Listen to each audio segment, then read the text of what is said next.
বিসমিল্লাহির রহমানির রহিম। প্রিয় বন্ধুরা, আজকে আমরা বিকালের নাস্তা ডিম পিঠা তৈরি করব। তাই ডিম পিঠা তৈরি করা শুরু করলাম। প্রথমেই একটা ডিম ভেঙে তার ভিতরে 1 চিমটি লবণ দিয়ে একটু ফেটে এক সাইডে রেখে দেব এবং অন্য একটা বাটিতে 2টি ডিম ভেঙে নেব। 2টি ডিম ভেঙে নিয়ে হ্যান্ড হুইস্কের মাধ্যমে ডিম দুটাকে ভালোভাবে ফেটে নেব। হ্যান্ড হুইস্কের মাধ্যম দিয়ে যে ফেটে নিলাম। ফেটে নিয়ে এখন এর মধ্যে 1.5 কাপ বেসন দেব।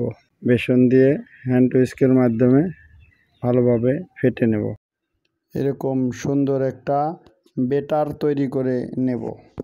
এখন একটা কড়াইতে সরিষার তেল দিয়ে দিলাম। সরিষার তেলে একটা ডিম ফেটে রাখছিলাম, ওই ডিমটাকে ভেজে নেব। এভাবে সুন্দর করে ভেজে নেব। ডিমটা যেন ভিতরে কাঁচা না থাকে, তাই সরিষার তেল দিয়ে সুন্দর করে ভেজে নেব। কড়াইতে আবার একটু তেল দিয়ে দিলাম, 250 গ্রামের মতো তেল দিলাম এবং ভাজা ডিমটাকে ব্যাটারের ভিতরে উল্টে পাল্টে তেলের কড়াইতে দিয়ে দিব।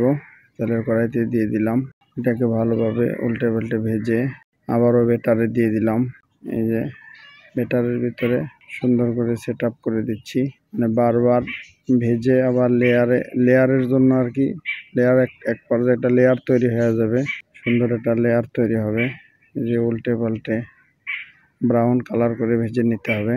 সুন্দর ব্রাউন কালার করে ভেজে নিলাম, দেখতেই পাচ্ছেন খুব সুন্দর ব্রাউন কালার করে ভেজে নিলাম। দেখেন, আপনারাও বাসায় ট্রাই করতে পারেন। পিস পিস করে সার্ভ করবো আর কি প্লেটে। একটা ছুরির সাহায্যে কেটে নিলাম, দেখেন কত সুন্দর হয়েছে।